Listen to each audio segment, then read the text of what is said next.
Udumo kuNkulunkulu kweliphezulu nokuthula emhlabeni kubantu abathokozelwa nguye. Ubaba uNsibanda okubingelelayo ngithi uJesu KRISTU inkosi.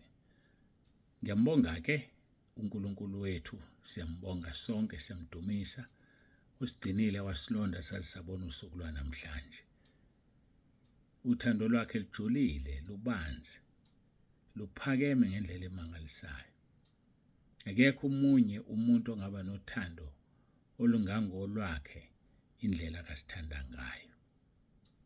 Siyambonga ke uNkulunkulu wethu. Ngiyacela ke siye ezwini lenkosi uPhilip chapter 2. Izwi lethe lumgogodla singakafiki kulona. Ngicela ukuguqa ngikhuleke uJesu KRISTU inkosi.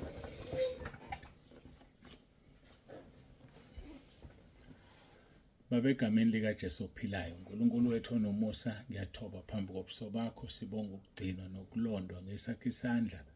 uNkulunkulu ezulwini, uNkulunkulu emhlabeni. uNkulunkulu wethu siyabonga nangalolu suku lwanamhlanje oluhle kangaka. Siyabonga ukusithanda kwakho. Ubani omunye obengadela ukuphila kwakhe ngenxa yethu. Siyabonga uNkulunkulu onomusa. Ngiyacela ukhulume ngezwi lakho, usicacisele ngoJesu KRISTU inkosi yethu ephilayo. uJesu KRISTU inkosi. Amen.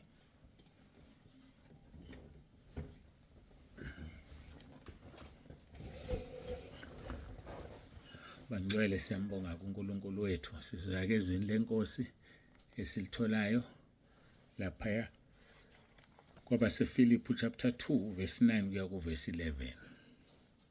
Lithi ke ngalokho ke uNkulunkulu wamphakamisa kakhulu, wamnika igama eliphezulu amagama onke, ukuze kuthi ngegama likaJesu amadolo onke aguqe, awabasezulwini nawabasemhlabeni nawabangaphansi komhlaba. Nezilimi zonke zivume ngokuthi uJesu KRISTU inkosi, kube inkazimulo kuNkulunkulu uyise. Siyambonga ke, siyamdumisa uNkulunkulu wethu kakhulu ngaleli izwi nangoJesu KRISTU inkosi. Izwi leli elabhala umpostoli Paul ehola umoya kaNkulunkulu kuyasiza ukulalela, walalela. Kuba kalalelanga wayibhala lencwadi ebhalela abaseFiliphi, wayengazi ukuthi udedela imfihlo ezosisiza izisize ezukulwaneni zethu. Besikhuluma ke la sikhuluma siyaphuma enkonzweni eyizolo.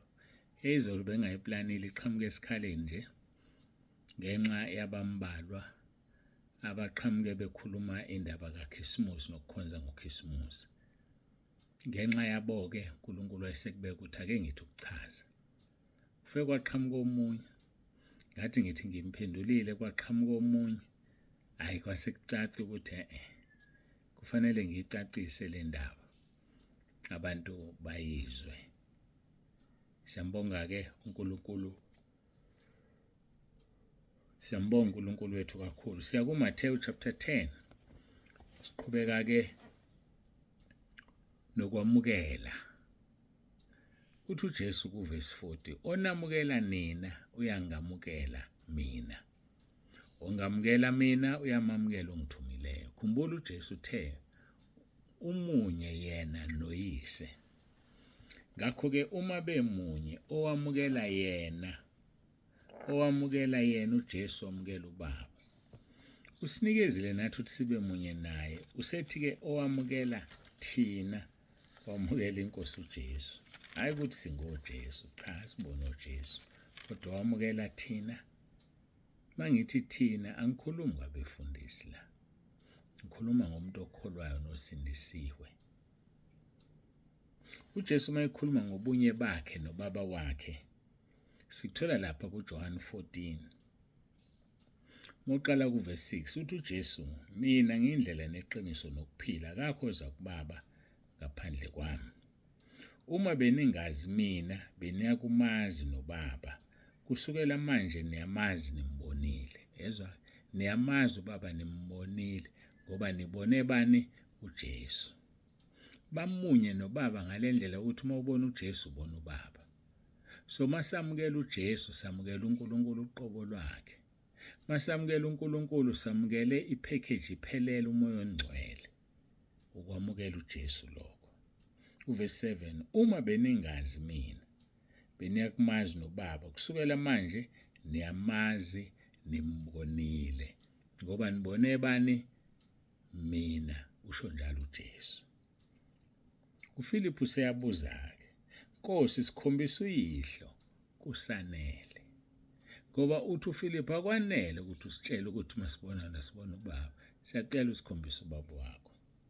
Verse 9 uthi uJesu isikhathi esingaka nginani awukangazi Philip na ongibonile mina ubonile uBaba usho kanjani ukuthi sikhombise uyihlo na awukakholwa ukuthi ngikuBaba noBaba ukimi uJesu kuBaba noBaba ukuyena indlela le ufuna simkhonze ngayo uNkulunkulu sibe kuKristu uKristu abe kithi njengoba uKolose 3 verse 3 esho ethi uma nafa ukuphila kwenu kufihliwe noKristu kuNkulunkulu.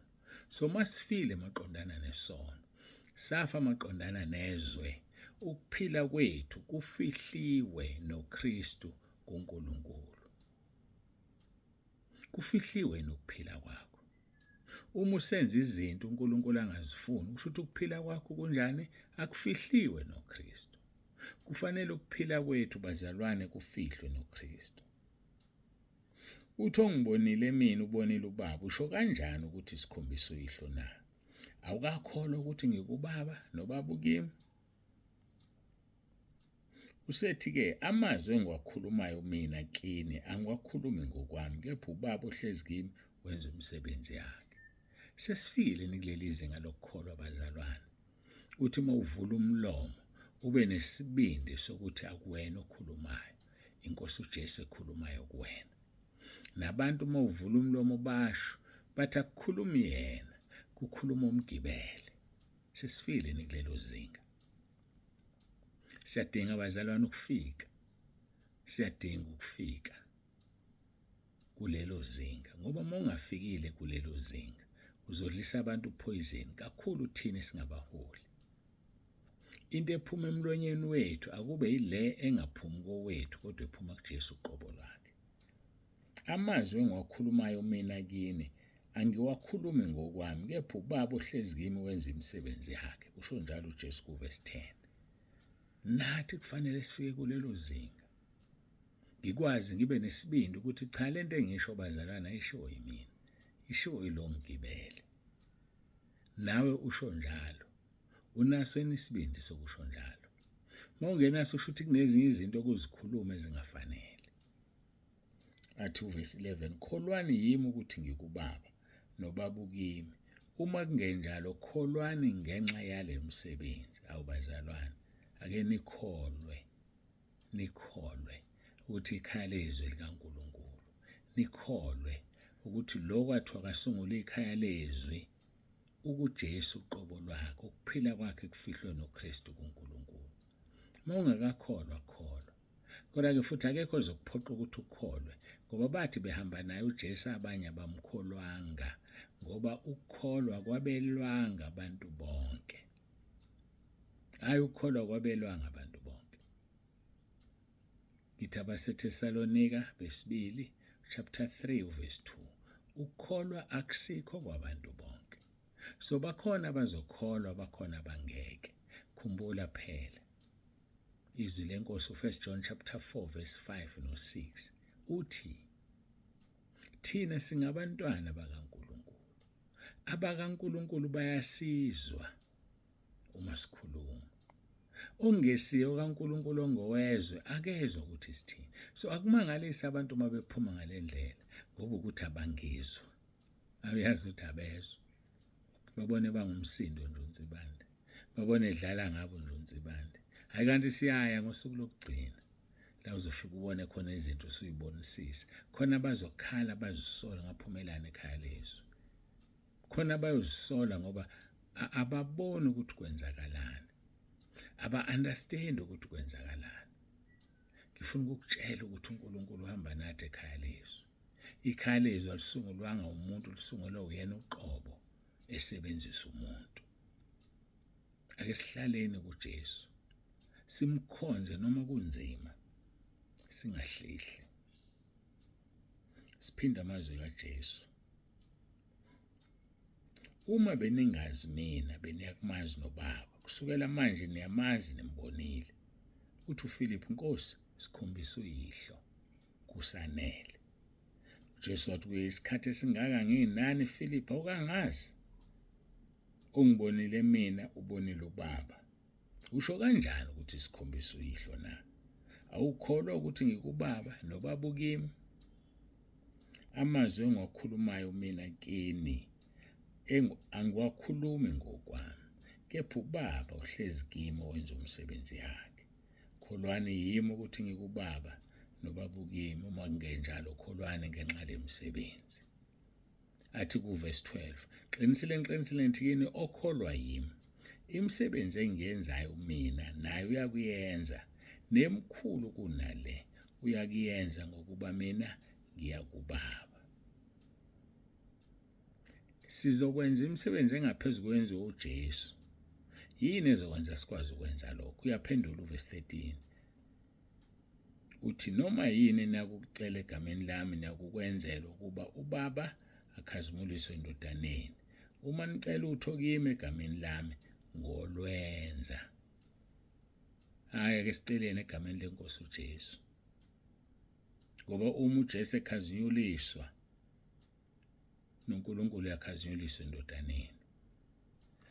Siyambonga kuNkulunkulu. Besikade sibhekana ukuthi onamukela nina uyangamukela mina, ongamukela mina uyamamukela ungithumileyo. Verse 41. Owamukela umprofeti ngegama lomprofeti uyakuzuza umvuzo womprofeti. Nowamukela olungileyo ngegama lolungileyo uyakuzuza umvuzo wolungileyo. Ake sibamukeleni abalungileyo bangcwele. Uzozuza umvuzo wolungileyo ngoba wamukela olungileyo. Umamukele nje ungenqeni, ngoba kunenkinga mawuzobuye wenqene ukumamukela. Ngiyalithanda leli zwi lapha kumaHebheru chapter 13. Uthi malume njalo uthando verse 1 lobuzalwane. Ningakhohlwa ukungenisa izihambi ngokuba ngalokho abanye bangenisa izingelosi bengazi. Bangenisa izingelosi bengazi. Uyi-illiterate ingelosi kanti bethunywe uzokubusisa, uyiphathe kabi. Noma uyivimbe ngisho emnyango awufuni ukuyamukela. Khona laba nje abangafuni umuntu nje, abantu abangenayo bethu bazokhuleka ekhaya abafuni. Baxoshe ingelosi. Yebo babothize nomama othize omaziyo walapha, kodwa akahambi yedwa. Lobu umxosha nje ukhuluma yonke lento. Umdali wakhe uyezwa. Malume njalo uthando lobuzalwane. Uma ngabe ubunothando lobuzalwane, bungeke unqabe, bungeke ubavimbe. Ningakhohlwa ukungenisa izihambi ngokuba ngalokho abanye bangenisa izingelosi bengazi. Owamukela umprofeti ngegama lomprofeti uyakuzuza umvuzo womprofeti. Nowamukela olungileyo ngegama lolungileyo uyakuzuza umvuzo wolungileyo. Awuthanda ukuzuza umvuzo wolungileyo? Awuthanda ukuzuza umvuzo womprofeti? Athi kuverse 2, yilo nalo uyakuphuzisa abemunye kulabo abancinyane, ngisho inkeze eyodwa nje yamanzi aqandayo ngegama lomfundi, ngiqinisile ngithi kasoze alahlekelwa ngumvuzo wakhe. Abafundi bakaJesu baphumile bashumayela, baphuzisa inkezo yamanzi nje kuphela. Uzobona uNkulunkulu ekwenzela imangaliso. Yilo nalo uyakuphuzisa abemunye kulabo abancinyane, ngisho inkeze eyodwa yamanzi aqandayo ngegama lomfundi, qinisile ngithi kasoze alahlekelwa ngumvuzo wakhe. Ngeke ulahlekelwe umvuzo wakho. Phatha kahle ihambe, bangenise. Awazi noma ungenisa ingelosi. Lithi-ke kwathi ukuba uJesu aqeda ukuyala abafundi bakhe abayi12, wamuka lapho ukuyofundisa nokushumayela emizini yabo. Ngoba abafundisi siyadinga ukuya emizini yabazalwane. Siyadinga ukuya emizini yabafundi sibaphethe. Abafundisi sibaphethe bamazi uJesu esimkhonzayo.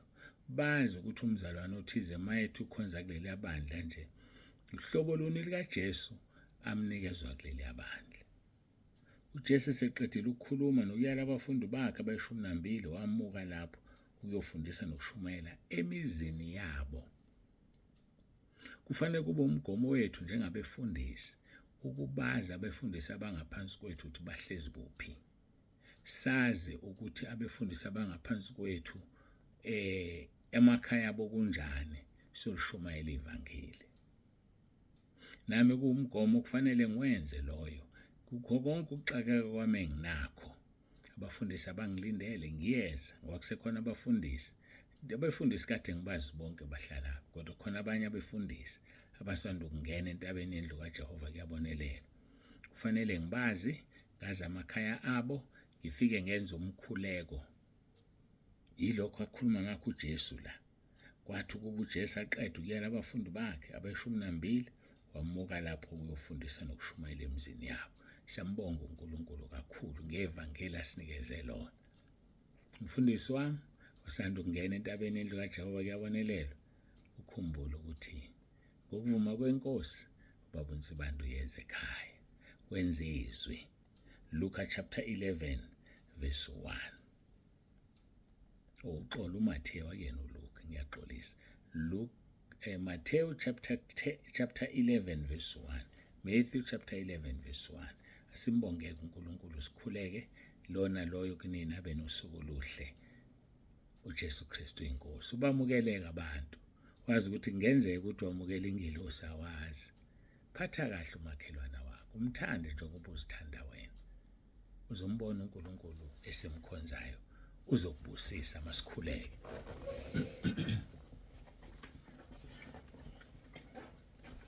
Babongcwele babolungileyo uNkulunkulu nomusa, siyabonga uthando sithande ngalo, siyabonga ngale nkonzo. Busisa kube lona loyo lalele. uJesu KRISTU uyinkosi. Amen. Baba uNsibande uyavalelisa uthi ube nosuku oluhle. uJesu KRISTU uyinkosi.